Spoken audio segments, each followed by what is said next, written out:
నమస్తే రమ్మగారు. నమస్తే జయ. రమ్మగారు, చందమామ కథ ఒకటి చెప్తారా? చెప్తాను జయ. పూర్వం ఈ సహ్యాద్రి పర్వతాలు అవి కొండలు ఉన్నాయి కదా, అక్కడ కొంతమంది రాక్షసులు ఉండేవాళ్ళట. అయితే వీళ్ళు ఈ రాక్షసులు చాలా మంది ఉండేవాళ్ళు. క్రమంగా అట పోయారు. వాళ్ళు కూడా తగ్గిపోయారు. మరి రావణాసురుడి తర్వాత అందరు తగ్గిపోలా. అవునవును. క్రమంగా ఈ మన చూడు రావణాసురుడి తర్వాత అంటే త్రేతాయుగం తర్వాత ద్వాపరయుగంలో రాక్షసుల గుంపు ఎంత? చిన్న గుంపే. అవునవును. చిన్న గుంపే. ఈ కంసుడి దగ్గర కొంత గుంపంతా పోయింది. తర్వాత ఇంకా హిడింబాసురుడు, అలంబాసురుడు అలాంటి వాళ్ళు ఇద్దరు ముగ్గురు మిగిలారు. హిడింబాసురుడి చెల్లెలే హిడింబ, ఆవిడ కొడుకే ఘటోత్కచుడు. అంతేగా, కొద్ది కొద్దిగా ఉన్నారు. ఘటోత్కచుడిని మనం రాక్షసుల లెక్కలో వేసుకోవాలి. రాక్షసుడే, తల్లి రాక్షసి కదా. అంతేనా? ఆయన పూర్తిగా మనిషి లక్షణాలు లేవుగా హిడింబ. ఘటోత్కచుడికి మనకి మన మాయాబజార్ సినిమా వల్ల ఘటోత్కచుడు మన జిగిరి దోస్తగా కనపడతాడు. హీరో అయిపోయాడు మనకి జిగిరి దోస్తే గానీ రాక్షస మాయలు అవి ఉన్నాయి అతనికి. కానీ గుడ్ క్యారెక్టర్ కదా. క్యారెక్టర్ గుడ్డు అంటే ఒక మాదిరిగా గుడ్ అని చెప్పాలి. అదేలేండి, మాయాబజార్ పాండవుల కుమారుడు కాబట్టి మనుషులతోటి ఆయన ఏమి దుర్మార్గంగా ఉన్నట్టు అట్లా పెద్దగా ఏం కనపడదు మనకి. ఆయన భార్య కూడా రాక్షసే. అవునా? మరి రాక్షస జాతులని మనుషులతో పెరగలేదు కదా ఆయన, తల్లితో పాటు ఉండిపోయాడు. రాక్షస తల్లి ఆయన ఉన్నారు. వాళ్ళ రకం తక్కువ రాక్షసులు. మన కంసుడితోటి చాలా మంది వెళ్ళిపోయారు. తర్వాత కొద్ది కొద్దిగా మిగిలేరు. అక్కడక్కడ జాతులు చాలా తక్కువ. మన యుగాలు వచ్చేసరికి ఇంకా తగ్గిపోయింది. వాళ్ళకి ప్రవృత్తులు కూడా కొంత మారినా, ఏవో కొంత భీకరాకారాలు అలాంటివి ఉండేవి. మన కథల్లో అక్కడక్కడ ఒక రాక్షసులు కనిపిస్తారు, వాళ్ళ కొద్ది మంది. ఈ రాక్షసుడు ఒకడు పైన ఉండేవాడు ఆ కొండ మీద. కింద కొండను అనుకుని చాలా పల్లెలు ఉండేవి. ఇతను ఏం చేసేవాడు, ఈ రాక్షసుడు కిందకు వచ్చి ఈ ఊళ్ళలో ఉన్న వాళ్ళ దగ్గర పడి, ఇవాళ నాకు అన్నం పెట్టండి, ఇవాళ నాకు కూర వేయండి, ఇవాళ నాకు పప్పు వేయండి అని తినేవాడు. వీళ్ళవే ఏవో వస్తువులు లాక్కెళ్ళిపోయేవాడు. వాడి పెద్ద భారీ పర్సనాలిటీ, వాడి భీకరమైన బలము, వాడి వదరబోత్తనము, వాటితోటి జనాలు ఏం చేయలేక ఊరుకునేవాళ్ళు. ఇదే కాకుండా వాడితో ఇంకొక బెడద ఉండేది. వాడు మహాకాయుడు. కింద నుంచి ఆడపిల్లని ఎవరో, మీ పిల్ల నుంచి నాకు పెళ్లి చేయండి అని ఆ పిల్లని తీసుకునేవాడు. పిల్లని తీసుకుంటే వీడు అమిత తిండికి, వాడికి కావాల్సిన సారా కాచటానికి, వాడి ఇంట్లో పనులకి చచ్చిపోయేవాళ్ళు. తొందరగా ఆడపిల్లలు చచ్చిపోయేవాళ్ళు, వాడి దగ్గర పని చేయలేక పోయేవాళ్ళు. మళ్ళీ ఊళ్ళోకి వచ్చి నాకు పిల్లని ఇవ్వండో అని వెతుకుని ఇవ్వాల్సిందేనని భయపెట్టి బెదిరించి భంగపడి ఎటగొట్ట ఒక పిల్లని లాక్కుపోయి పెళ్లి చేసుకునేవాడు. కొన్నాళ్ళు ఉండేది. తర్వాత మీ పిల్ల చచ్చిపోయింది అనేవాడు. మళ్ళీ ఇంకో పిల్ల కోసం వచ్చేవాడు. అయితే ఏమైందట, ఆ రాక్షసుడికి 24 మంది భార్యలు పోయారు. ఆయన ఖాళీగా ఉన్నాడు. ఇప్పుడు ఇంట్లో పనులు అవి చేసుకోలేకపోతున్నాడు, వంట వండుకోలేకపోతున్నాడు. ఆయనకి పొలాలు, తోటలు, దొడ్లు అవి ఇవి ఉంటాయి. కొన్ని పాలిచ్చేవి జంతువులు ఉంటాయి, మేకలు, అవి మరి మాంసాహారం కోసం వాటిని పోషించాలి. అవన్నీ తోలాలి, సర్దాలు, చెయ్యొద్దు పని. మరి ఎంత పని ఇది. రాక్షసుడికి ఆకారం ఉంది కానీ మాయలు గట్రా లేవు పాపం. సరే అందుకని ఊరి మీద పడ్డాడు. ఊరి మీద పడి కిందకు వచ్చేసరికి అలా కింద ఒక పొలంలో పనిచేస్తున్న ఒక బక రైతుని చూసి, నీకు ఎంతమందో పిల్లలు అని అడిగాడు. ఓ కూతురండి అన్నాడు. అయితే మీ పిల్లని మాకిచ్చి పెళ్లి చేయి అనగానే హడిలిపోయాడు బక్క రైతు. అయ్యి బాబోయ్, మా పిల్ల ఎంత పిల్ల, వీడికిస్తే ఇంకేమైనా ఉందా, రేపు వస్తాను మీ ఇంటికి భోజనానికి అన్నాడు. ఏం చేస్తాడు, భోజనం అయితే ఏదో చచ్చి చెడి పెడతారు, పిల్లనివ్వమంటే ఈయన వాళ్ళ ఏడ్చుకుంటూ ఇంటికి వెళ్ళాడు. పిల్ల ఏదో పాలు పితుకుతోంది. ఒక గొడ్డు ఉంది, పాలగొడ్డు. వాళ్ళకి పాలు తీస్తూ, ఎందుకు నాన్న ఏడుస్తున్నామంటే, ఏం చేయనే, రాక్షసుడు వచ్చాడు, వాడికి నేనే కనపడ్డాను నా కర్మానికి, నిన్నిచ్చి పెళ్లి చేయమంటున్నాడు, నువ్వు చచ్చిపోయినట్టే, నీకేం లాభం లేదు అని ఏడిస్తే, ఆ మల్లిక ఆ పిల్ల పేరు. అది మహా తెలివైంది. పెళ్ళిడు వచ్చి 4-5 సంవత్సరాలు అయింది పిల్లకి. పిల్ల ఈడేరి 4-5 ఏళ్ళు ఏంటంటే ఓ 18 ఏళ్ళు 19 ఏళ్ళ పిల్ల అనుకో. అది గట్టిది, మహా తెలివైంది, పనిమంతురాలు. నాన్న అనవసరంగా ఏడవబాక నాన్న, ఒక ప్లాన్ చెప్తా, నేనే మాటలు మాట్లాడతానో అవే మాట్లాడాలి, నేను చెప్పిన పని చేస్తావా. తండ్రి పిల్ల తెలివితేటల మీద చాలా నమ్మకం ఆయనకి. అంతకుముందు గొడ్డు గోదా కూడా లేదు. ఇప్పుడు పాలగొడ్డు ఉంది, ఒక 2 మేకలు ఉన్నాయి వాళ్ళకి, ఓ 25-30 కోళ్ళు ఉన్నాయి. అన్నిటి గుడ్లు పెడితే చక్కగా పావలా దాచిపెడుతుంది. అది శ్రద్ధ మగైన పిల్ల. సరేనన్నాడు. అయితే ఏం చెప్పిన ప్రకారం సరే ఏం చేశారు, ఈయన పోయి వంట కుందేళ్ళు, వంట వండుకునేందుకు బలిసిన కుందేళ్ళని కొనుక్కొచ్చాడు. బోళ్ళు ఖర్చు పెట్టాడు బాగా. కుందేళ్ళు పిల్ల చక్కగా కుందేళ్ళని బ్రహ్మాండంగా మసాలా గిసాలా దట్టించి ఊరు చేసింది. పెద్ద అండా నిండా కూర చేసింది. అక్కడి నుంచి మంచి రుచికరమైన సారా ఒకటి కొనుక్కొచ్చారు పళ్ళతోటి. ఓ పేపాడు అది. చుట్టుపక్కల అందరిళ్ళకి వెళ్ళి వాళ్ళు నేసిన బట్టలు, వాళ్ళు బట్టలు నేసేవాళ్ళు, నేసిన బట్టలన్నీ పట్టుకొచ్చి మళ్ళా రేపు సాయంత్రం ఇచ్చేస్తా, 2 రోజుల్లో ఇస్తాను అని చెప్పి వాళ్ళు నేసిన బట్టలన్నీ పట్టుకొచ్చి ఇంట్లో పెట్టింది. మర్నాడు మధ్యాహ్నం అయ్యేసరికల్లా రాక్షసుడు ధనామని సిద్ధం చేసుకుంటూ భోజనానికి వచ్చాడు. పిల్లని చూశాడు. పిల్ల ఎత్తరిగా బాగానే ఉంది, పనిమంతురాలే ఉంది, ఇల్లు వాకిలి శుభ్రంగా ఉన్నాయి. కూర్చోండి భోజనం చేద్దురు కానీ అన్నది. ఆయన కూర్చున్నాడు. కూర్చుంటే పెద్ద అండా నిండా కూర పెట్టింది. అక్కడ కూర చూశాడు. పక్కనక సారా పీప ఉంది, బట్టలన్నీ పేర్చున్నాయి. ఆ పిల్ల ఎట్లా పెట్టిందంటే భోజనాలు చేసే గదిలో ఓ పక్కంతా లైన్గా బట్టలు పేర్చి పెట్టింది, ఎత్తుగా ఒకదాని మీద ఒకటి. నేసిన బట్టలు ఏం చేస్తారు, ఇట్లా ఇట్లా మూర కొలతలతోటి మడుస్తారా, అవి ఇంత ఎత్తు వస్తాయి కదా, అట్లాంటి ఒక్కొక్కటి 10 చొప్పున 10 14 పెట్టింది. అన్నీ మంచి మంచి బట్టలు రంగులవి. సరే భోజనాన్ని కూర్చుని కూర ఒకటి ముక్క నోట్లో వేసుకుని, ఈ కూరకి మీకు చాలా ఖర్చు అయి ఉండాలి, నేను తిండి పుష్టి గలవాడిని, కొంచెం నాకు తిండి జాస్తే పుష్టి అయిన వాడిని, కూర కూడా మంచి రుచిగా ఉందంటే, ఏం ఖర్చులేండి, అంత పెద్ద ఖర్చు ఏం కాదు, ఎలకలు లేవు అన్నది. అనగానే ఇంకో ముక్క నోటు వేసుకుని, ఏమిటిది ఎలకలతోటి ఉండేవా అన్నాడు. అవునండి, ఈ దొడ్డంతా ఎలకలుంటే ఏముంది, ఓ 25 పట్టేమంటే కూర, ఏం ఖర్చు, దీని పెద్ద ఖర్చు ఏం లేదు, అంతగా తక్కువైంది అనుకోండి ఓ చారటి శనగపిండి వేస్తాం అంతేగా అన్నది. ఇంకో 2-3 ముక్కలు తీసి నోట్లో వేసుకున్నాడు. శనగపిండి వేసినట్లేదు, మృదువుగా ఉంది కూర, ఎంత బాగుందో, ఎలుకలతోటే ఇంత రుచి అయిన కూర, భలే బాగా ఉండేవే అన్నాడు. అక్కడి నుంచి ఏం చేశాడు, ఆ సారా పీప ఊహించద్దు నువ్వు, ఆ రుచిని ఊహించద్దు. అక్కడి నుంచి ఆ సారా పీప అంత పెట్టింది, ఇంత పీప ఒకటి పెట్టింది, ఒక 10 లీటర్లది. అందులోంచి ఒక లోటాడు సారా తీసుకుని అటు నోట్లో పోసుకుని, ఆహాహా చాలా బాగుంది, ఈ సారాకైనా మీకు చాలా ఖర్చు అయ్యి ఉండాలన్నాడు. అనేసరికి ఈయన అన్నాడు, పిల్ల తండ్రి మల్లిక వాళ్ళ నాన్న, ఖర్చుదేముందండి, సారాకేమవుతుంది, కుళ్ళిన పళ్ళన్నీ కుళ్ళితే వాటిని సారాగా చేస్తాం. ఏమిటి, కుళ్ళిన పళ్ళతో ఇంత రుచికరమైన సారా వస్తుంది, సారాలు ఎలా వస్తాయి, మంచి ద్రాక్షాసవము, అవి ఫ్రెష్ పండుతోటి అద్భుతమైన రుచి వస్తుంది, లేకపోతే ఏదో కుళ్ళు మళ్ళు వాసన వస్తూ ఉంటుంది, మత్తు కావటం కోసం తాగుతారు కానీ రుచి కాదు అందులో ప్రాధాన్యం. టేస్టీగా ఉండాలంటే ఫ్రెష్ ఫ్రూట్ తోటే చెయ్యాలి. ఇంకో 2 లోటాలు తాగి, ఆహాహా ఎంత బాగుంది, కుళ్ళిన పళ్ళతోటేనా అన్నాడు.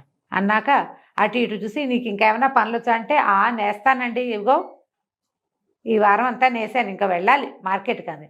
తీరా చూస్తే వాడికి కళ్ళు పట్టల, ఇక్కడి నుంచి అక్కడ దాకా ఉన్నాయి మొత్తం బట్టలు. ఇదేం దుంపదేగా, పిల్ల ఎంత తెలివిగా ఉంది, ఎలుకలతో ఇంత రుచికరమైన కూరండి, ఇది కుళ్ళిన పళ్ళతోటి సారా చేసేసింది, వారానికి ఇన్ని బట్టలు నేసేసింది. అమ్మ బాబాయ్ అనుకుని, అన్నిట్లోనే నీకు అన్నీ వచ్చు, ఎంతమందో పిల్లల్ని పెళ్లి చేసుకున్నాను, ఒక తెలివి తక్కువ దానికి ఇలాంటి పనులు రాలేదు, అయ్య బాబోయ్ ఎంత బాగుందో పని, చాలా బాగుంది అన్నాడు. అనేసి సరే బయటకు వచ్చాడు. బయటకు వచ్చి, మీ పిల్లని పెళ్లి చేసుకుంటాను నేను, ఏమిస్తావు నాకు అని అడిగాడు.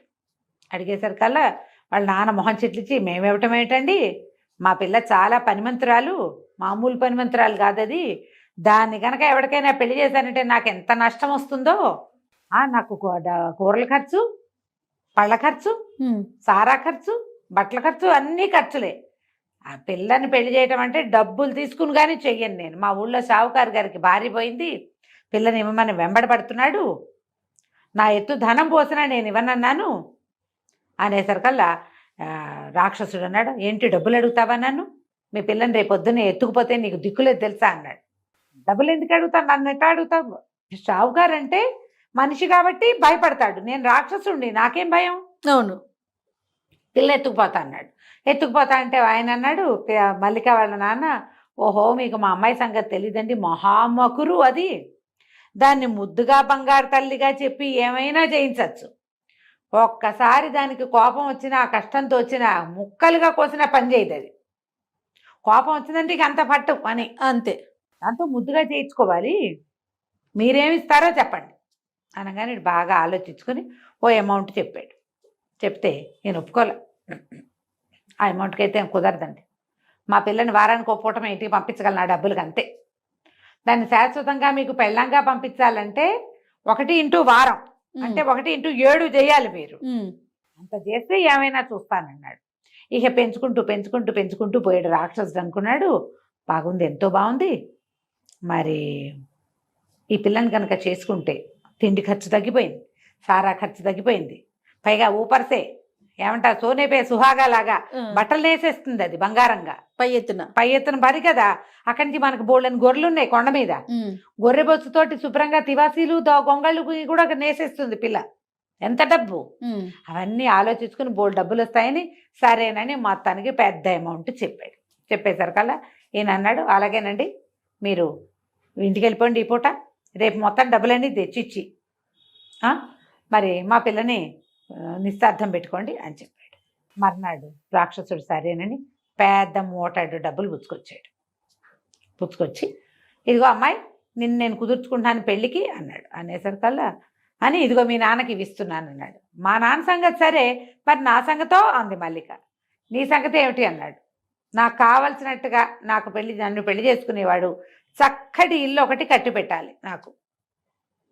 నేను చెప్తా నాకు ఎట్లా కావాలో, ఏ గదిలో ఏముండాలో ఇల్లు. తర్వాత నాకు మెత్తటి పక్క కావాలి. ఓహో, ఈ పక్క ఎప్పుడు ఎలా కుదురుతుంది? ఒక ప్రత్యేకమైన వస్తువుతోటి పరుపు కుట్టాలి. ఆ పక్క మీద పడుకుంటే నేను సుఖంగా పడుకున్నానా ఎంత పనైనా చేస్తా. ఇప్పుడు చేసే పనికి 100 రెట్లు చేసేస్తా. హాయిగా పడుకోవాలంటే నాకు మెత్తని పరుపు, అద్భుతమైన పరుపు కావాలి. ఆ పరుపు కుట్టాలి అంటే ముసలా మన రాక్షసుడు అన్నాడు, ఏముందిలే, దీనికి ఇల్లు కట్టిస్తే ఆ ఇంట్లో మనమేగా ఉండబోయేది, అంతేగా, అలాగే నేను బ్రహ్మాండంగా కడతాను ఇల్లు అని చెప్పేసి నది ఒడ్డున చక్కటి ఇల్లు దుంగలతోటి కర్రలతోటి అవి ఇవి అన్నీ వాడే కొండ మించి మోసుకొచ్చేసి టపా ఇల్లు కట్టించేసాడు. ఇప్పుడు మన మల్లికి పోయి ఇల్లు చూసి వచ్చింది. ఈ ఇల్లు ఎంతో బాగుంది, కొండ కింద ఇల్లు. సరే, ఇప్పుడు నాకు పరుపు కావాలి కదా. ముసలమ్మ బాతీకలు పీకుతుంది. ముసలమ్మ ఈకలు పీకినప్పుడు వచ్చి బాతీకలన్నీ ఏరి దాంతో నాకు పరుపు తయారు చేద్దుగా నువ్వని చెప్పింది. ఈ బాతు ఈకలు పీకడం అంటే ఏమిటి? ఈ ముసలమ్మ ఎవరు? వీళ్ళకి సీజన్లో మంచు పడుతుంది. అప్పుడు వీళ్ళు ఏమనుకుంటారంటే చంద్రుడిలో ఉన్న ముసలమ్మ బాతీకలు పీకుతుంది, పీకి విసిరేస్తుందిట. అవన్నీ ఇట్లా పింజలుగా కింద రాలుతాయి. మంచుని బాతీకలు అంటారు.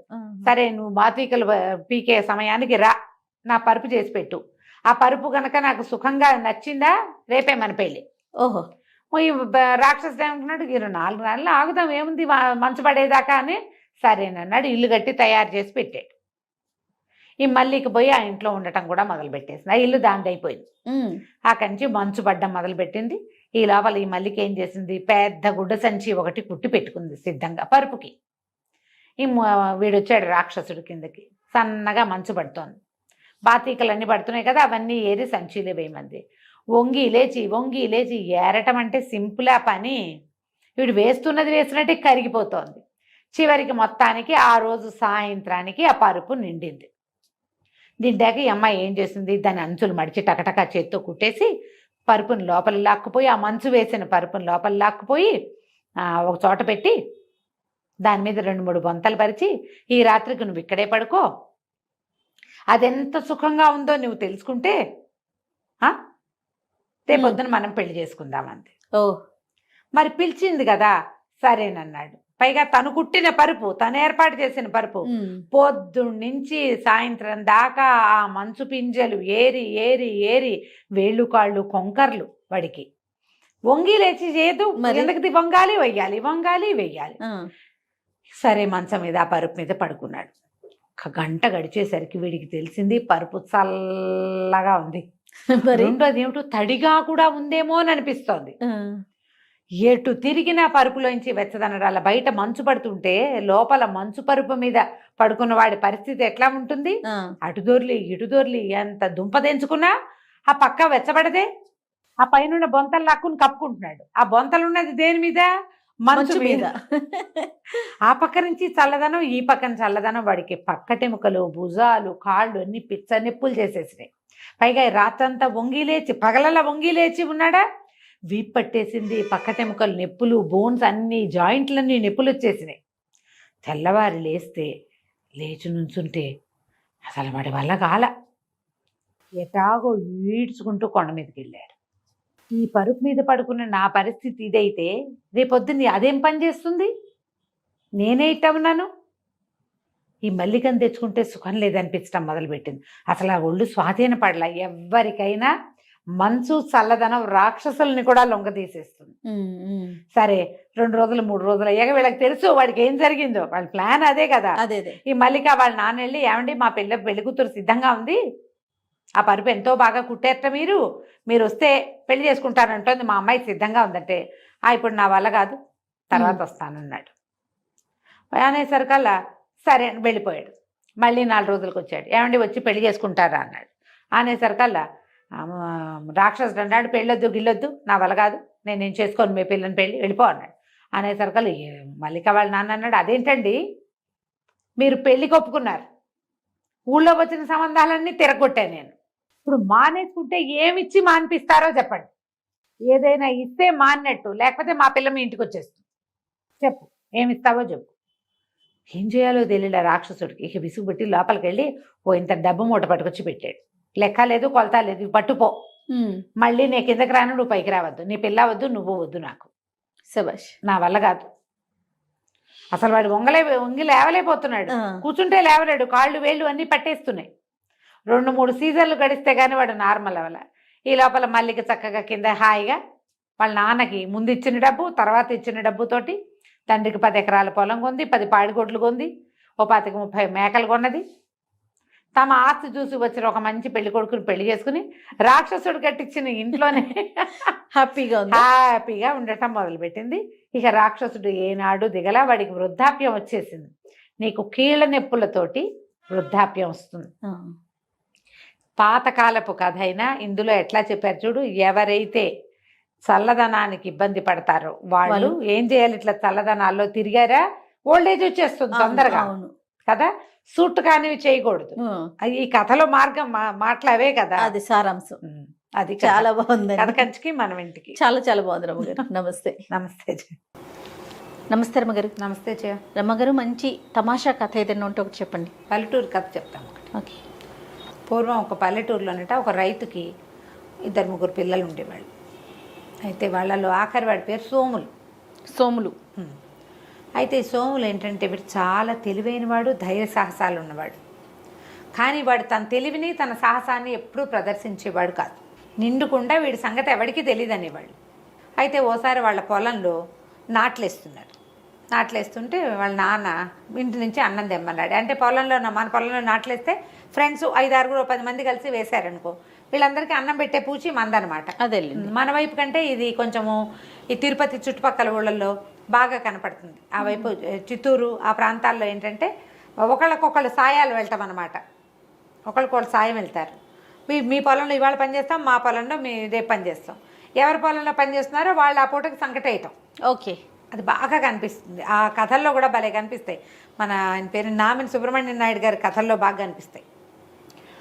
ఈ కుర్రాడు ఏం చేశాడు, అంబలి గాయించుకుని వాళ్ళ అమ్మతోటి అంబలి దుత్త పుచ్చుకొస్తుంటే పొలంలో ఏదో చిన్న చెట్టు వేరు కాలికి తగులుకుని ముందుకు పడ్డాడు. పడేసరికల్లా మా అంబలి దుత్త పగిలిపోయింది. వాళ్ళ నాన్న చెడతిట్టాడు. నిండుకుండా అంటే కుండ పగలేసావు నువ్వు, పనికి మాలిన వాడివి, ఓ మాట లేదు మంతి లేదు, ఓ ఇది లేదు అది లేదు, నీకేముందో నీకే తెలీదు అని తెగదిట్టి, ఇంట్లో నుంచి నీ బతుకు నువ్వు బతుకు, ఇక నేను పోషించలేను, బంగారం అంటే కుండ పగలగొట్టావు, కుండెడు అంబలు పగలగొట్టేసావు, పడబోసేసావు, ఇప్పుడు మళ్ళీ చేయించాలని తిట్టాడు. తిట్టేసరికల్లా సోములు అన్నాడు, ఇన్ని మాటలు పడి నేను మాత్రం ఎందుకుంటాను నాన్న, నాకు ఒక మంచిది ఇనప గద, ఉక్కు గద చేయించి ఇవ్వు, అది ఇవ్వు చాలు, నా బతుకు నేను బతుకుతా, నీ జోలికి నేను రానన్నాడు. వాళ్ళ నాన్న ఏం చేశాడు, ఒక అరమణుగుతోటి ఇనుముతోటి ఒక గజ్జ చేయించాడు. వీడు దాన్ని పళక్కమని విరిచేసాడు. ఇది గట్టిగా లేదు, ఇంకా గట్టిది కావాలన్నాడు. ఒక మణుగు పెట్టి చేయించాడు. ఆ మణుగుది విరిచేసాడు, ఉంచేసాడు దాన్ని. తర్వాత 2 మణుగులు పెట్టి మంచి ఉక్కు గద ఒకటి చేయించి ఇస్తే ఆ గదని వీడు గట్టిగా నొక్కితే వంకర పోయింది, కానీ పర్వాలేదులే, ఇది పనికొస్తుంది, ఇది వాడుకుంటాను నేను అన్నాడు. ఆ గదని చేత్తో పుచ్చుకొని తన దారిని తను పోయాడు. ఆ కాలంలో పిల్లల్ని ఇట్లా వదిలిపెట్టేసేవాళ్ళు. వాడు బతుకుతాడు, ఫలానా వాళ్ళ అబ్బాయి నేను చెప్తాడు, తర్వాత ఎప్పుడు వచ్చి కనపడతాడు నాన్నకి. ఈ 25 ఏళ్ళు వచ్చినా మనమే వెనకాల పడి అమ్మా నాన్న అన్నం చూసి చిక్కుడుకాయ కూర ఇష్టం, వంకాయ వేపుడు ఇష్టం అంటా లేవు పాతకాలంలో. నాకు తెలిసిన కాలంలో కూడా పిల్లల్ని పనిలో పెట్టి వదిలేసేవాళ్ళు, ఊరికే మంచి చెడ్డ కనుక్కునేవాళ్ళు, కాచి కాపాడ్డా లేవు అసలు. అయితే ఈ పిల్లాడు వెళ్ళిపోయాడు, సోములు వెళ్ళిపోయి ఆ ఊరు రాజుగారి దగ్గరికి పోయాడు. అయ్యా ఏదైనా పని ఇవ్వండి అంటే ఆయన ఏం పని చేస్తామన్నాడు. నాకు గొడ్లు కాయటం ఒకటే వచ్చండి, పశువులు కాస్తా, మా ఊళ్ళో ఆవుల్ని నేనే కాసేవాడిని అన్నాడు. అంటే ఆయన అన్నాడు, సరే మన దగ్గర బ్రహ్మాండమైన ఆవుల మంది ఉంది, ఏం జీతం కావాలో చెప్పు అన్నాడు. 2 పూట్ల అన్నం పెట్టి ఏడాదికి ఒక 100 రూపాయలు ఇవ్వండి అని అడిగాడు. ఆయన అన్నాడు, జీతం ఎక్కువే అడిగావు, అయినా సరే ఇస్తా, ఆవులు మాయం కాకుండా చూసుకోవాలి నువ్వు, ఒక ఆవు మాయమైనా కుదరదు అన్నాడు. అంటే ఆవులు మాయమయ్యే లక్షణం ఉంది వీళ్ళ దగ్గర. సరే వీడిని పెట్టుకున్నాడు. వీడేం చేశాడు, తన ముక్కు కదా భుజాన్ని వేసుకుని పొద్దున్నే శుభ్రంగా ఇక్కడ వీళ్ళు పెట్టిన సద్దన్న తిని ఆవుల మందని తోలుకుపోయాడు. తోలుకుని మైదానం పైకి తీసుకెళ్తే కొడ్లది బాగున్నాయి రాజుగారి దగ్గర, మంచి మైదానం అంతా పచ్చిగా, రాజుగారి ఆవులు కాబట్టి ఎవరు అడ్డం పడేది లేదు. మధ్యాహ్నం అయ్యేసరికి భోంతరాళాలు దదరిల్లేలాగా ఒక పెద్ద రాక్షసుడు ఒకడు వచ్చాడు. అయ్యో, ఇవి వచ్చి ఎవడు రావాడు అని అరిచేశారు. కళ్ళు కంగారు పడి వీడు ఏమన్నాడు, ఎందుకన్నా అట్లా గరుస్తున్నావు, చెవులు పగిలిపోయేలాగున్నాయి, నీకేం కావాలి చెప్పు అన్నాడు. నాకు ఏదైనా కావాలన్నాడు. ఎందుకు, ఒక మంచి ఆవు ఏదైనా కావాలా, తీసుకుంటావా ఆవుని, తీసుకుపో, అరుపెందుకు దానికి అంటే సరేనన్నాడు. సరేనని ఏం చేశాడు, ఈ మొత్తం ఉన్న ఆవుల్లో ఒక బ్రహ్మాండంగా బాగా కండపట్టి ఉన్న ఆవును ఒకదాన్ని పట్టుకుని అడవి తీగలు తెచ్చి దాన్ని తిరగేసి కింద పడేసేసి కాళ్ళు కట్టేశాడు. ఓకే, రాక్షసుడు కట్టేసి, అరే కుర్రాడు ఇట్రారా, దీన్ని ఎత్తి నా భుజం మీద పెట్టన్నాడు. అనేసరికల్లా కుర్రాడు అన్నాడు, అట్టేట ఎత్తుతానన్నా, అట్లా ఎత్తలేను, నువ్వు ఓ పంచి ఈ 2 కాళ్ళకి మధ్యలో తలదూర్చు, తాళ్ళేసి కట్టేసావు కదా, తలదూర్చు, నేను మోపు చేసి పైకి లేవదీస్తా అన్నాడు. అనేసరికల్లా వీడేం చేశాడు, కాళ్ళకి 2టికి తాళ్ళు కట్టి వాటి మధ్యలో ఒక కర్ర పెట్టాడు. దాని మధ్యలోకి తలదూరిస్తే వీటితో లేవదీస్తాడనమాట. అదేలేండి, ఇది కొంచెం పాతకాలపు పద్ధతులు తెలిసిన వాళ్ళకి అర్థమవుతుంది ఎట్లా లేవదీస్తాడు అని. వీడేం చేశాడు, రాక్షసుడు ఇట్లా వంగి ఆ కర్రకి ఆవుకి మధ్యలోకి ఇట్లా తలదూర్చంగానే మనవాడు ఏం చేశాడు, ఆ వంచుతూ ఉండగానే ఉక్కు కాదు ఉందిగా వీడి దగ్గర పెట్టి పడేయాలి, మన తలకాయ పగలు కొట్టేశాడు. వాడు వంగాడు, చేతులు అవి ఏమీ వాడు స్వాధీనంలో ఉండవు, మనుషులు వంగినప్పుడు ఎట్లా స్వాధీనంలో ఉంటుంది. అవును అవును. అక్కడి నుంచి తలకాయ కొట్టేసి పటాపటా నడ్డి మీద దెబ్బలు కొట్టేశాడు. కొట్టేసరికల్లా ఆవు మీదకి వేయించి పక్కకు పడిపోయాడు. వాడు మెడ విరిగిపోయి చచ్చిపోయాడు రాక్షసుడు. వీడేం చేశాడు, ముందు ఆవు కట్లోడు చేసేసి దాన్ని చరిచి భయం తీర్చి దాన్ని వదిలేశాడు. అక్కడి నుంచి ఈ రాక్షసుడి మెడ అక్కడ వీడికి చిన్న చిన్న కత్తులు లాంటి సాధనాలు ఉన్నాయి. ఈ ఆవులతో పాటు వెళ్ళేటప్పుడు పులులు వస్తే ఉంటాయని చిన్నవి ఇచ్చారు అక్కడ వాళ్ళు, చిన్న సంచి లాంటిది. ఆ రాక్షసుడి కుత్తుకు కోసేసాడు.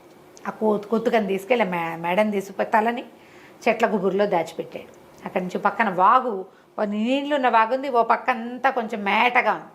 అక్కడ కూర్చుని కాసేపు ఈ కర్రతో తవ్వి ఈ రాక్షసుడి శరీరాన్ని అందులోకి దొరికించేసి ఇసుక పోసి కప్పేశాడు. సాయంత్రం ఆవులు తోలుకుపోయాడు. రాజుగారు ఆవులన్నీ లెక్కెట్టిచ్చారు. అన్ని ఆవులు ఉన్నాయి. ఏమిటో విశేషాలు మైదానంలో అన్నారు. ఏమున్నాయండి, చక్కటి పచ్చికుంది, ఆవులు హాయిగా మేసాయి, ఇంకేముంది విశేషం అన్నాడు సోములు. ఇంకేం విశేషాలు లేవా అని అడిగాడు రాజుగారు. ఏం లేవండి అన్నాడు. ఇదేనండి విశేషం, ఇంకేముంటాయండి అన్నాడు. అనగానే నేను ఆశ్చర్యపోయాడు. సరే ఊరుకున్నారు. మర్నాడు మళ్ళీ ఆవులను తోలుకుపోయాడు మనవాడు. అన్నం తిన్నాడు, చక్కగా ఆవులను తోలుకెళ్తే మధ్యాహ్నానికల్లా 2వ రాక్షసుడు వచ్చేసాడు. వాడు అన్న, మా తమ్ముడేట్రా, ఏం చేసావురా అంటే, నేనేం చేశానన్నా, ఆవును మెడపెట్టి పట్టి పంపించాను, నాకేం తెలుసు అంటే, సరే నేను కూడా ఆవును పట్టుకెళ్తాను. పట్టుకెళ్ళని సేమ్ మెథడ్, ఆ ఆవు 2 కాళ్ళు ముందు వెనకాల కట్టేసి మధ్యలో ఒక కర్ర దూర్చి తల అందులో పెట్టే లోపల వీడు వెనకాల నుంచి కొట్టేశాడు. ఈ రాక్షసుడు తలకాయ కూడా దాచేశాడు, బాడీ తీసుకెళ్ళి బాగులో దోసేశాడు. సాయంకాలం మళ్ళీ రాజుగారి దగ్గరికి పోయాడు. పశువులశాలకు వెళ్ళంగానే లెక్కెట్టారు, చూసుకున్నారు. ఏమిటి విశేషాలంటే, ఏమున్నాయండి, ఇవాళ మబ్బేసిందండి, అట్టే ఎండలేదు, ఓ జల్లు పడుతుందేమో అని కూడా అనిపించిందండి, అదేనండి విశేషం అన్నాడు. రాజుకి వింతగానే ఉంది, ఏదో జరుగుతోంది, ఏంటో తెలీదు. వాడేం చెప్పడు, వాడు ఎవరికీ చెప్పడేమీ, అన్నం తింటాడంతే, కులసాగా ఏ పిన్నలు వాయించుకుంటూ తిరుగుతాడు అటు ఇటు. ఏం లేదు. 3వ రోజు మళ్ళీ ఇంకో రాక్షసుడు వచ్చాడు. తుంపదగా ఇంతమంది వస్తున్నారని వాడిని కూడా ఇదే శాస్తి పట్టించాడు మనవాడు. ఓకే, వాళ్ళు తెలివి గల వాళ్ళు కాదు, బలం ఉన్న వాళ్ళు అంతే. వీడికి తెలివి బలము 2 ఉన్నాయి కుర్రాడికి. సాయంకాలం ఇంటికి వెళ్ళగానే రాజుగారు అడిగితే ఏమన్నాడు, ఒక ఆవు ఈయన మొప్పుగా వద్దండి, రేపు ఇంతుందేమో చూద్దారండి, దాన్ని తీసుకెళ్ళొద్దండి, కట్టేస్తానండి, అదేనండి విశేషం అన్నాడు. 4వ రోజు ఒక ముసిలి రాక్షసి వచ్చింది వీళ్ళ దగ్గరికి, ఈ కుర్రాడి దగ్గరికి. ఏర్రా నా ముగ్గురు కొడుకులు ఏమైపోయారా, కనపట్టలేదు, నువ్వే ఏదో చేసావు వాళ్ళని అనేసి మీద పడింది.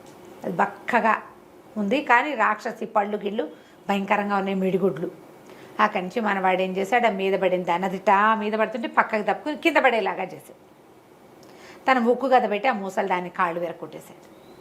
అది లబో దిబోమని ఏడ్చింది. ఒరే నాయన కాళ్ళు విరిగి నేనేం చేస్తాను రా, ఇక్కడ పడి ఉంటా మైదానంలో డేగలు గ్రాబందులు పీక్కు తింటే చంపేయరా, నన్ను చంపేయరా అంటే నేను చంపేను, అసలు మీరేం చేస్తున్నారు ఇంతకాలంగా, ముగ్గురు వచ్చారు, నువ్వు నాలుగో దానివి అంటే అదేమంది, ఒరే మేము ఆవులను పట్టుకెళ్ళిపోయి తినేస్తాను రా, మా దగ్గర బోల్డ్ అంత డబ్బు ఉంది, రోజుకు ఒక ఆవు కావాలి మా నలుగురికి, మైదానంలోకి ఏ గొడ్డు వస్తే ఆ గొడ్ల నుంచి ఒక మందం నుంచి ఒక దాన్ని పట్టుకెళ్ళిపోతాము, రాజుగారు ఎంతమందినో మార్చాడు కానీ మేము గొడ్లను పడి, వీళ్ళు కాకపోతే ఇంకోళ్ళు వస్తారు, మా గుంపులోంచి తీసుకెళ్ళడం సులువు, ఒక్క ఆవు అయితే దాని వెనకాల పడాలి, అవును పైగా అది వచ్చేస్తుంది అని చెప్పింది. చెప్పేసరికల్లా సరే ఏమంది, కాళ్ళు వేరు కొట్టేసావు, నన్ను చంపేయి అంటే ఊరికే ఎందుకు చంపుతాను నేను అన్నాడు.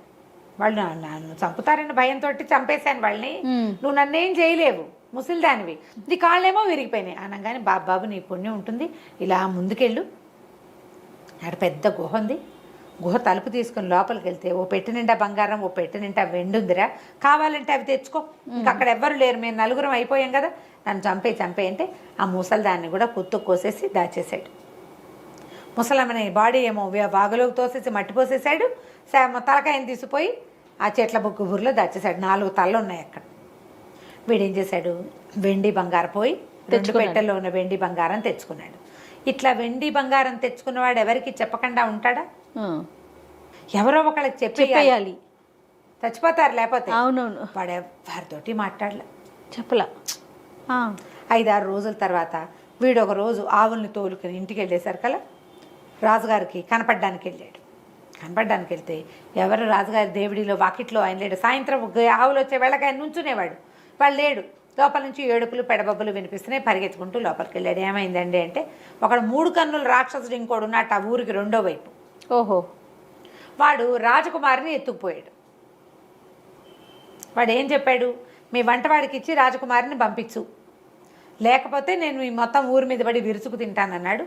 ఇక ఏమీ చేయలేక ఇచ్చి పంపించాం. వంటవాడు రాజకుమారి పోయారు వాడి వెనకాల పడి. వంటవాడిని ఎందుకు పంపమన్నాడో తెలియదు, వండించుకోవడానికి ఏమో మరి బహుశా రాజకుమారినే వండిస్తాడా ఏం వండిస్తాడో తెలియదు. అక్కడి నుంచి కుర్రాడు అన్నాడు సరేలే నేను చూస్తానని ఓ పక్క నుంచి బయలుదేరాడు. ఎక్కడున్నాడు, 3 కన్నుల రాక్షసుడు ఒకడున్నాడు. వాడి కోసమని ఉత్తరం వైపు గుహల వైపుకి వెళ్ళాడు. వెళ్ళేసరికల్లా బాగా వెళ్తే ఒక పెద్ద గుహ ఉంది.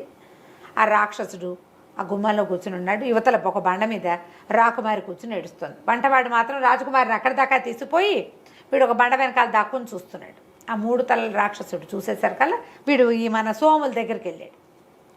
వీడి దగ్గర ఉక్కు గద ఉంది కదా, ఆ గదతోటి దగ్గరికి వెళ్ళాడు. వెళ్ళేసరికల్లా వాడన్నాడు, ఎవడరా నువ్వెందుకు వచ్చావు, నాకు వంట ఉండేవాడు చాలు, నువ్వు అక్కర్లేదు, నువ్వు పశువులు కాసేవాడిలాగా ఉన్నావు అనేసరికల్లా వీడేం చేశాడు, ఈ ఉక్కు గద కాస్త వాడి మొహం మీద విసిరేసాడు. అయితే విసిరేసే సమయంలో ఏమైంది, వీడు బొక్క బొరలా పడిపోయాడు. అది బాగా బరువు ఉంటుంది కదా, దాన్ని టమ్మని వేసి భుజం మీద వేసుకోవాలి. కిందకి పడిపోయాడు. ముందుకు పడేసరికల్లా మోచేతి దగ్గర అంతా ఇట్లా చీరుకుపోయింది. రాకుమార్తె గబగబా పరిగెత్తుకుంటూ వచ్చి వీడెవడో తనని రక్షించడానికి వచ్చాడని పమిడి కొంగు పర్రం జించి చేతికి కట్టుకట్టింది. ఈ మొహానికి దెబ్బ తగిలేసరికల్లా రాక్షసుడు కాస్త ఢామని వెలకిలబడ్డాడు. మొహాన్ని తగిలేసింది, ఇట్లా పడిపోయాడు. పడేసరికల్లా ఇవి ఏం చేశాడు, ఈ చేతి కట్టుకట్టించుకుని పరిగెత్తుకుంటూ వెళ్ళి తన గద ఎక్కడుందో తెచ్చి వాడి మొహం మీద చిత కొట్టేశాడు. ఒక చోట దెబ్బ తగిలిన చోటే మళ్ళీ కొట్టాలి, కొత్త చోట కొట్టకూడదు. ఎక్కడ దెబ్బ తగిలిందో అక్కడే కొట్టాలి. ఒక 5-6 దెబ్బలు తగిలేసరికల్లా రాక్షసుడు కాస్త చచ్చిపోయాడు. కుర్రాడు ఏం చేశాడు, ముక్కు గద భుజాన్ని వేసుకుని వంటవాడికి అమ్మాయి గారిని ఇంటికి తీసుకుపో, మరి నేను పడుకుంటాను, నాకు నిద్ర వచ్చేస్తోంది, పొద్దునుంచి ఎండలో ఉన్నాను అని చెప్పి వెళ్ళిపోయాడు. వాడికి రాకుమార్తె వ్యవహారం వాడికి ఏం అక్కర్లా, పని చేశాడు వెళ్ళిపోయాడు అంతే. వాడి పనులన్నీ అలాగే ఉంటాయి. అక్కడి నుంచి వంటవాడు ఏం చేశాడు, రాజకుమార్తెను వెంట తీసుకెళ్ళి ఏం చెప్పాడు రాజుగారికి. వాడికి ఏమర్థమైంది, సోములకి రాజకుమార్తె కావాలి, తనకు బహుమతి కావాలి, ఆ గోళలు లేవు. వాడు చెప్పడు. ఆ రోజు రాజుగారు ఏం ప్రకటించారంటే 3 కళ్ళ రాక్షసు నుంచి నా పిల్లని ఎవడు రక్షిస్తాడో వాళ్ళకి నా పిల్లని ఇచ్చి పెళ్లి చేస్తానన్నాడు. ఓహో, వీడది వినలేదు, వాడికి ఆసక్తి లేదు ఆ సోములకి. వాడు పడిపోయాడు. ఈ వంటవాడు ఏం చేశాడు, నేనే రాక్షసుని చంపేశానండి అని చెప్పాడు రాజుగారికి. రాకుమార్తెని లోపల తీసుకువెళ్ళిపోయి సేద తీర్చారు. ఆవిడకేదో అన్నం పెట్టి పడుకోబెట్టారు. వంటవాడేమో రాజుగారితో మాట్లాడాడు. అక్కడ రాజకుమార్తె లేదు. పొద్దున్న లేచేసరికల్లా వంటవాడితో మీకు పెళ్ళండి, రాకుమార్తెని పెళ్లి చేస్తానన్నాడుగా తండ్రి, ఎవరు రక్షిస్తారో వాళ్ళకి పెళ్లి చేస్తా, నేను రక్షించాను కాబట్టి పెళ్లి చేసేయండి అనగానే రాజుగారు మరి అన్నమాటకి కట్టుబడి వాడే తీసుకుపోయాడు మూడు కళ్ళ రాక్షసుడి దగ్గరికి. వాడే అక్కడి నుంచి మోసుకొచ్చాడు వెనక్కి. సో వాడితో కాబట్టి ఇక పెళ్లి చేయాల్సిందేనని నిశ్చయించుకున్నారు. మర్నాడు పొద్దున అమ్మాయి గారి పెళ్లి అని అనౌన్స్ చేశారు. అక్కడి నుంచి రాజకుమార్తె ఏమో పని మనిషికి ఎవరికో చెప్పింది, కొంగ ఎందుకు చిరిపోయింది అమ్మగారు అని అడిగితే అదేనే ఆ కుర్రాడు ఒకటి నన్ను రక్షించాడు కదా, వాడి చేతికి కట్టానే అనేసరికల్లా ఈ చెలికెత్తపోయి వాడి దగ్గర చూసింది. వాడి చేతులకి గాయాలు లేవు, ఏమీ లేవు, చేతికి కట్టానంది ఆవిడే, ఇక్కడ ఏమి కాదనమాట అని అమ్మాయి ఏం చేసింది, మెల్లిగా ఆఫీస్ దాని ప్రిన్సెస్లో అందరికీ ప్రచారం చేయటం మొదలెట్టింది. వీడు కాదు ఇంకోటి ఎవడో ఉన్నాడు, వాడి చేతికి దెబ్బ తగిలిందిట, రాకుమార్తె కట్టుకట్టిందిట, కొంగేమో చిరుగుంది, పర్రుని ఈ చివరి నుంచి ఆ చివరి దాకా చిరిగిందంటే వాడి చేయి సన్న చెయ్యి అయ్యి ఉండదు, వాడెవడో బలశాలి, వంటవాడికి ఏం బలం ఉంటుంది, వంట చేసుకుంటాడు బోడిమొహం అని ఇలా చెప్తోంది. వీడికి వంటవాడి దిలాస ఏంటి, వాడు నిద్రపోతానని వెళ్ళిపోయాడంటే వాడికి లక్ష్యం లేదు, పైగా పశువుల కాపరి కంటే వంటవాడు నయం కాదు కొంచెం మరి, కాబట్టి నాకే ఇచ్చి పెళ్లి చేస్తారనుకున్నాడు. అక్కడి నుంచి రాజు కాసేపటికి మొత్తాన్ని మధ్యాహ్నానికి ఎవరికైతే ఈ పిల్లనిచ్చి పెళ్లి చేయబోతున్నారో వాడు రక్షించిన వాడు కాదు అనేది తెలిసిపోయింది. ఒక చెలికత్తి వచ్చి వీడు కాదట కదండి, కానీ వాడితోటే మీ పెళ్లి చేస్తున్నారండి అని చెప్పింది. రాకుమార్తె హుటాహుటని పరిగెత్తింది తండ్రి దగ్గరికి. నాన్న వీడు కాదు, మా అబ్బాయికి దెబ్బ తగిలింది, వాడెవడో నాకు తెలియదు, వాడు ఎత్తుగా ఉన్నాడు, బలంగా ఉన్నాడు, దెబ్బ తగిలింది, మోచేకిందంతా ఇదంతా దొక్కిపోయింది, నేను నా చీర కొంగ కట్టాను, వాడెవడో కనుక్కో, వాడికిచ్చి నన్ను పిలిచి వాడు నన్ను రక్షించింది, నేను చూస్తుండగానే గద పెట్టి కొట్టాడు వాడిని. ఓకే, వీడు ఊరికే నన్ను తీసుకొచ్చాడు నాన్న, తెచ్చిన వాడికి ఇచ్చి పెళ్లి చేస్తానని కాదు కదా నువ్వు చెప్పింది. వాడేమంటాడు, వాడు నేనే తీసుకొచ్చా కదా అంటాడు, తీసుకొచ్చిన వాడు కాదు, రాక్షసుడిని ఎవడు చంపాడో వాడికి ఇచ్చి కాపాడినవాడు అనేసరికల్లా అప్పుడు అసలు ఎవరు ఈ దారిన వెళ్ళారు అని వాడిని ఎంత అడిగినా వంటవాడు చెప్పలేదు, నేనేనంటాడు. రాకుమార్తె కాదంటూ అక్కడి నుంచి ఎవరు వచ్చారు ఎవరు వెళ్ళారు అసలు ఈ దారి వెంబడి వెళ్ళిన వాళ్ళు ఎవరు అని ఎంక్వైరీ చేసేసరికల్లా ఒక 5-6 చెప్పారు. పశువులు కాచే సోములు ఇటు వెళ్ళాడు, వాడి భుజం మీద ఒక ఉక్కు గద ఉంది, ఈ పిల్ల చెప్పింది గద ఉంది వాడి దగ్గర అని. అక్కడి నుంచి ఈయన కబురు చేసి ఆ సోములు వచ్చాడు. సోములు రాగానే ఈ పిల్ల ఈ అబ్బాయి నన్ను రక్షించిందని చెప్పేసింది రాకుమార్తె. ఆయన రాజుగారు అడిగాడు, ఏమిట్రా నాయన నువ్వే చేసావు అంటే అవునండి అని. మరి చెప్పలేదేమిట్రా, ఏముందంటే అందులో చెప్పడానికి, అందులో పెద్ద మ్యాటర్ ఏముంది, అమ్మాయి గారిని తీసుకుపోయాడు, పిల్లని పెళ్లి చేసుకుంటాడో చంపేసి వంట చేసుకుంటాడో తెలీదు, మన దగ్గర గద ఉంది, ఓడి కొట్టాను పడ్డాడు చచ్చిపోయాడు, పెళ్ళి ఇంటికి చేరేదిగా, ఇంకా మీకు చెప్పేందుకేముంది ఇందులో ఊరని అనేసరికి ఇదేమిట్రా, మరి ఇంతకుముందు కూడా ఏమైనా ఇలాంటివి జరిగాయంటే జరగకేమండి, బోళ్ళు జరిగాయి, 3 రాక్షసుల్ని వాళ్ళ అమ్మని చంపారు, అక్కడ పెట్టాను కావాలంటే చూసుకోండి అన్నాడు. అక్కడి నుంచి నాకు వెండి బంగారం 2 పెట్టెలు అంటే ఆ రాజ్యానికి సరిపడా సంపద అది, ఓహో మా ఇంట్లో ఉన్నాయండి అన్నాడు. మరి నువ్వు ఎందుకురా పశు వృత్తి చేస్తుంటే, నా పని అదే కదండి, నాకు అదే వచ్చు, అందుకని నేను అదే చేస్తున్నాను. రాజుగారు ఆశ్చర్యపడి, నిండుకుండంటే ఇదే ఇట్లాగా, వాడికి డబ్బులు వచ్చినా వాడు తన పని మానలా అంతే, ఎవ్వరికీ చెప్పలే, తనంత సాహస కార్యం చేసినా చెప్పలేదు, కనీసం రాజుగారికి వీడిని నేను చంపా ఇదిగో మీ పిల్ల అని కూడా అప్పచెప్పలే. అమ్మాయి సేఫ్గా వెళ్ళింది, నాకు అంతే చాలు అన్నాడు. రాజుగారు చాలా సంతోషించి ఆ సోముల్ని తన అల్లుడిని చేసుకున్నాడు. సోములు వాళ్ళ నాన్న ఆశ్చర్యపోయాడు, అప్రయోజకుడు అనుకుంటే వీడు ఇంత ప్రయోజకుడు అయ్యాడు అని. తర్వాత ఆ రాజ్యానికి రాజు అయ్యాడు. కథ కంచికి మనం ఇంటికి. సూపర్ అండి. నమస్తే రమ్మగారు. నమస్తే రమ్మగారు. నమస్తే. మంచి స్టోరీ చెప్పండి అండి. చందమామ కథ చెప్దామా? పూర్వం ఒక కోయపల్లెలో, ఒక చిన్న పల్లెటూరులో ఒక కోయవాడు ఒక ఆయన ఉండేవాడు. పెళ్ళయింది, 2 పిల్లలు పుట్టాక భార్య చనిపోతే ఆయనకి చుట్టుపక్కల వాళ్ళంతా ఏమంటారు, చంటి పిల్లలు ఉన్నప్పుడు ఆడది లేకుండా ఎట్లా చేస్తావు, నువ్వు వేటకు వెళ్తావు, నువ్వు ఊళ్ళోకి వెళ్తావు, అడవిలోకి వెళ్తే పిల్లల సంరక్షణకు ఆడది ఉండద్దు, ఇంటికైనా ఆడది ఇంటికి ఇల్లాలు ఉండాలని పెళ్ళిళ్ళు చేసేవాళ్ళు.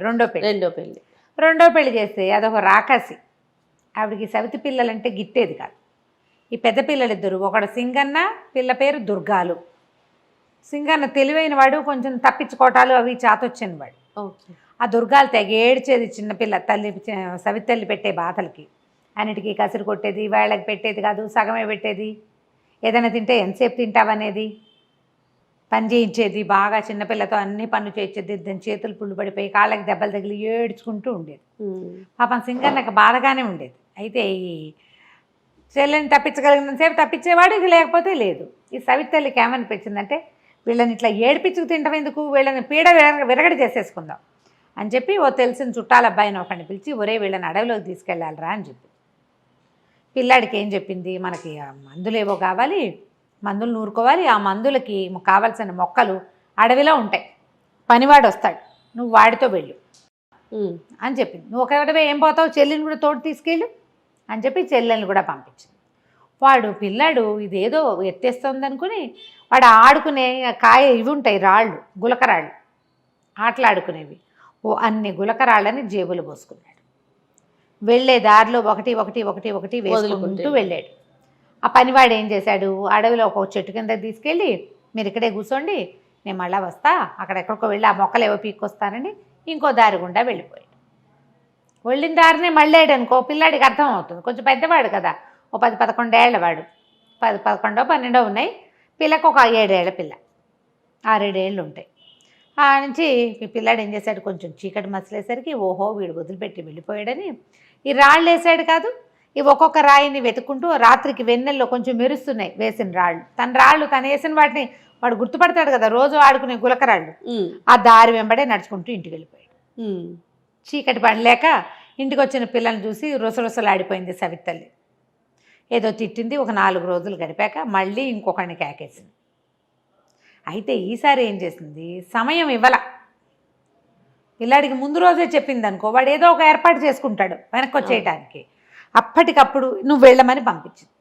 పంపిస్తే వీడేం చేశాడు, వాళ్ళ అమ్మ ఆవిడేం చేసింది, పిల్లడికి రొట్టెలు ఒత్తి, మాడిపోయిన రొట్టెలు అంత బెల్లము ఇచ్చింది.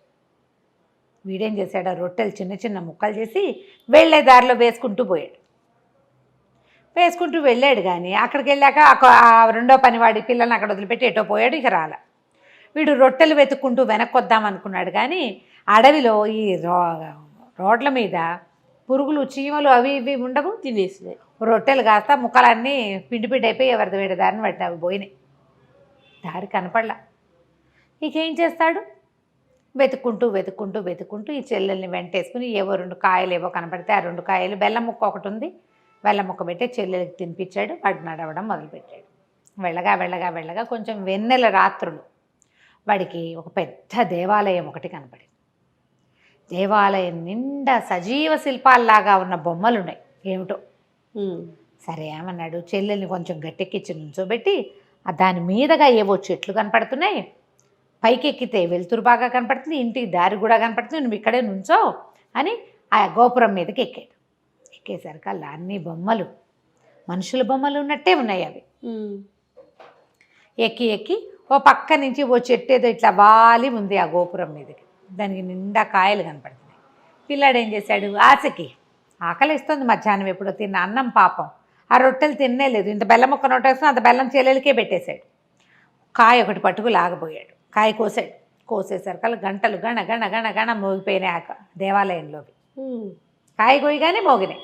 మోగేసరికల్లా ఆ దేవాలయం లోపల నుంచి ఒక గూడల్లి ఉంది. ఒక ఆవిడ బయటకు వచ్చి, ముస్సిలి మామ, అయ్యో ఏమర్రా పిల్లలు, ఏమిట్రా, ఎక్కడి నుంచి వచ్చారా అని కేకేసుకుంటూ వచ్చింది.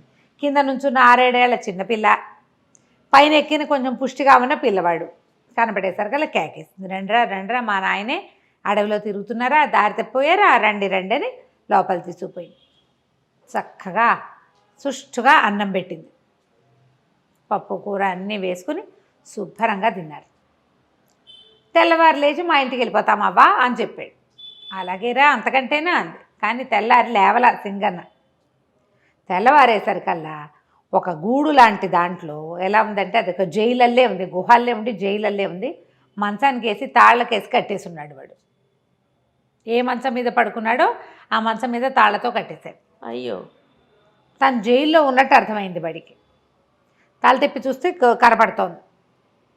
ఏం చేస్తాడు, మంచం మీద పడి ఉన్నాడు. చెల్లి లేదని బాగా ఇదైపోయాడమ్మో, చెల్లి ఏమైపోయింది అని. అది మాత్రం అటు ఇటు తిరుగుతోంది. దాన్ని కట్టేలా దీనికి ఇంతలో తాళం వేశారు ఈ జైలుకి. అక్కడి నుంచి ఆ పిల్లతోటి ఆ పని ఈ పని అన్ని పనులు చేయించేది ఆ ముసలిది. చెల్లెలు అన్నయ్య లేకుండా బయటికి పారిపోయి అదేం చేస్తుంది? అదే అంత ధైర్యం లేదు, పైగా పిరికి పిల్ల, అన్నిటికీ ఏడుస్తుంది అది. అన్నయ్య ఇక్కడే ఉన్నాడు కాబట్టి అక్కడక్కడే తిరుగుతోంది. దానికో ముద్ద పెట్టేది. అక్కడి నుంచి వీడికి మాత్రం తిండికి లోటు లేదు. ఒక పూట ఏం చేసింది, మర్నాడు ఆ మంచం నుంచి గోడ తీసి చేతులు కట్టేసి ఆ గోడ కానించి కూర్చోబెట్టింది. వాడు అక్కడక్కడే తిరగచ్చు కానీ జైలు నుంచి బయటికి రాకూడదు. రోజు మంచిగా వంట చక్కగా చేసి వీడికి తినిపిస్తుంటే సరే బాగా చెల్లెలే పట్టుకొచ్చేది. ఏం చేసావు పని, ఇవాళ నువ్వేం తిన్నావు, నువ్వు ఎక్కడికి వెళ్ళావు అంటే అది చెప్పేది. ఆ పని చేసా, ఈ పని చేసా, అక్కడ తిరిగా, ఇక్కడ తిరిగా, అవి తిన్నా అని అన్నయ్యకి అన్నం పెట్టేది తీసుకొచ్చి. రోజు చెల్లెలే మోసుకొచ్చేది. 3 రోజులకు ఒకసారి ముసలిది వచ్చి, ఏదిరా అబ్బాయి నీ చేతి వేళ్ళు నాకు అందించు అని అడిగేది. అది కొంచెం చీకటిగా అనిపించేది.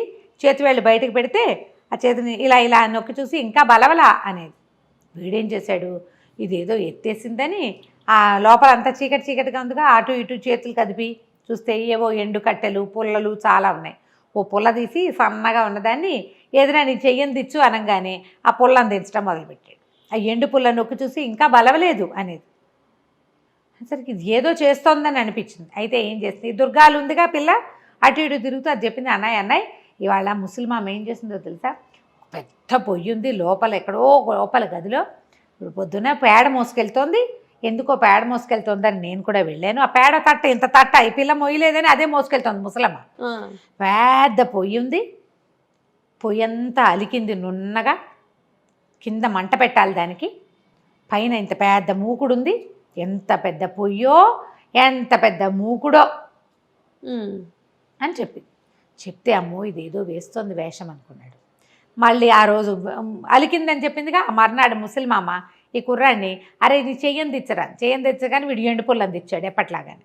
అందించేసరికి వాళ్ళు నొక్కి చూసి బలవకపోయినా సరే ఇవాళ రాత్రి కవళిచ్చేస్తా అనేసరికి అమ్మో ఏదో చేస్తోంది అనుకున్నాడు. సరే చీకటి పడ్డాక ఏం చేస్తుంది, వరే నాయన బయటికి రారా, మీ చెల్లేమో చిన్నపిల్ల, నేనేమో ముసలిదాన్ని, నాకు ఓపిక లేదు, పొయ్యి వెలిగించాలి, అది పొయ్యి దగ్గర కూర్చొని విసురుదు కానీ రా అని పిలిస్తే తీరావాడు వెళ్ళి చూసేసరికల్లా ఆ పెద్ద మూకుడు, అది ఇంత సామాన్యం కాదు, ఒక మంచి పెట్టేంత మూకుడల్లే ఉంది. అది దాంట్లో నూనె పోసి పొయ్యి ఎక్కించింది. అక్కడి నుంచి కింద మంట పెట్టింది. ఆ పొయ్యి ఎంత పొయ్యి, పెద్ద గుహలాగా ఉంది. దానికి తలుపులు కూడా ఉన్నాయి. తలుపులు తీస్తారు. ఈ మన చైనా వాళ్ళ కథల్లో కనపడుతుంటాయి, మన చైనా వాళ్ళ వీడియోల్లో. అడుగున మంట పెట్టి నిప్పంతా తీసేసాక కేకులు బిస్కెట్లు అవన్నీ లోపల పెట్టి అవెన్ లాగా ఉంటుంది అన్నమాట, వేడిగా ఉంటుంది, తలుపులు వేసేస్తారు. అట్లా తలుపులు ఉన్నాయి దానికి. దీన్ని విసురుదు అనేసరికల్లా వీడన్నాడు, ఆ విసరటం మాకేం తెలుసు, మేము కోయవాళ్ళం కదా, అసలు పొయ్యే తెలియదు మాకు, ఇదేమిటో విచిత్రంగా ఉంది, పొయ్యి విసురు అని నువ్వే అంటున్నావు, విసరటం ఎలాగో కూర్చుని చూపించు, నాకు తెలియదు అన్నాడు. చేత్తో విసరాలి రా. సరే ఎక్కడ విసరాలి, చెయ్యాలి కదా, అదేదో నువ్వు చేసి చూపించు నేను చూస్తానన్నాడు. అనగానే ముసలిది ఏం చేస్తుంది, ఓరిని 12 ఏళ్ల కుంకవి నీకు అది కూడా రాదుట్రా అని చక్కగా ఆ పెద్ద పొయ్యికి ఎదురుగుండా చిన్న పీట ఉంటే పీట మీద పొందిగ్గా ఇట్లా గొంతు కూర్చుని విసిని కనిపెట్టి ఇట్ట విసురుతూ ఇట్టాగే రాను. ఈ పిల్లాడు ఏం చేశాడు, పక్కన నుంచి చూస్తున్నాడు కదా, ఈ ముసలమ్మ నా పీట మీద నుంచి ఒక్క తోపు తోసాడు ఆ పొయ్యిలో పడేటట్టుగా. అది ఎంతుంది, గంగాళం అంతా నోరు తెరుచుకుని ఉంది ఆ పొయ్యి. ఈ ముసలిదేళ్ళ పొయ్యిలో పడంగానే వీడు దాన్ని ఒక కర్రపేట పెట్టి లోపలికి తోసేసి తలుపులు వేసేసాడు. లోపలికి వెళ్ళిపోగానే గంటలు గణ గణ గణ గణ గణ గణ మోగటం మొదలుపెట్టినాయి. అంతకుముందు గంటలు ఎప్పుడు మోగినాయి, వీడు మామిడికాయ పండు కోసినప్పుడు. అక్కడి నుంచి ఆ గోపురం మీద ఉన్న విగ్రహాలన్నీ మనుషులైపోయినాయి. అందరూ మనుషులే. అందరూ బిలబిల్లాడుతూ పరిగెత్తుకొచ్చారు. ఏదో అయ్యింది ముసల్దానికి, అందుకే మేము ఇలా మామూలుగా అయిపోయామని వెతుకుతూ లోపలికి వచ్చేది. వీడేం చేశాడు, ఈ లోపల ముసల్దాన్ని తోసేశాక ఈ చెల్లెలు చేయిపుచ్చుకుని ఇది ఎక్కడుంది, మామూలుగా వీళ్ళు రోజు తిరుగుతున్న చోట్లేదు, ఎక్కడో లోపల ఉంది. వీడు గుళ్ళోకి రావటమే వాడికి తెలుసు. ఆ గోపురం లోపలికి అదో గుహలా ఉంది. అది పరిగెత్తుకుంటూ బయటకు వచ్చాడు. వీడు బయటకు వచ్చేసరికి గోపురం మించి మనుషులంతా దిగేశారు కిందకి. భలే భలే భలే పని చేసావు, ఏం చేసావు ముసల్దాన్ని అని అడిగారు. ఏం చేసావంటే నేను పొయ్యిలో దోసేసానంటే పద పొయ్యి ఎట్లా ఉందో చూద్దామన్నారు. అక్కడ ఏమైందో, పొయ్యిలో ఏమైందో చూడాలిగా. ఈ గుంపంతా వచ్చారు మనుషులు, పిల్లలు కాదు మనుషులే వాళ్ళంతా. వాళ్ళు ఈ పిల్లాడు పిల్ల మళ్ళీ లోపలికి వెళ్తే ఆ పొయ్యి కాస్త ఒక విచిత్రమైన పెట్టెలాగా మారిపోయి ఉంది. పెట్టెల్లే కనపడుతోంది. దాని మీద రాసుంది, మాయదారి ముసలిదాన్ని మట్టు పెట్టిన మహానుభావులారా, నా మీదకి ఎక్కండి, ఈ గద్దె మీద ఎక్కి కూర్చోండి, మీకు ఎక్కడికి కావాలంటే అక్కడికి తీసుకెళ్తా, ఏం కావాలంటే అది ఇస్తా. అనగానే చుట్టూతో చేరిన వాళ్ళని చప్పట్లు కొట్టారు, మీరే మీరే మహానుభావులు, మా ఎవరి వల్ల కాలేదు, ఎక్కండి ఎక్కండి ఎక్కి కూర్చోండి అని ఈ పిల్లాడిని ఎత్తి దాని మీద కూర్చోబెట్టి ఆ దుర్గాల్ని కూడా ఎత్తి దాని మీద కూర్చోబెట్టారు. మా ఇంటికి వెళ్ళాలి అనగానే ఆ పెట్టె బొక్క వదుటనే లేచేసి ఇంటికి తీసుకెళ్ళి రైమని వాళ్ళ ఇంటికి తీసుకెళ్ళిపోయింది. ఒక పల్లకీలాగా అయిపోయింది అనమాట. అది మోసుకుంటూ వాళ్ళ ఇంటికి తీసుకుపోయింది.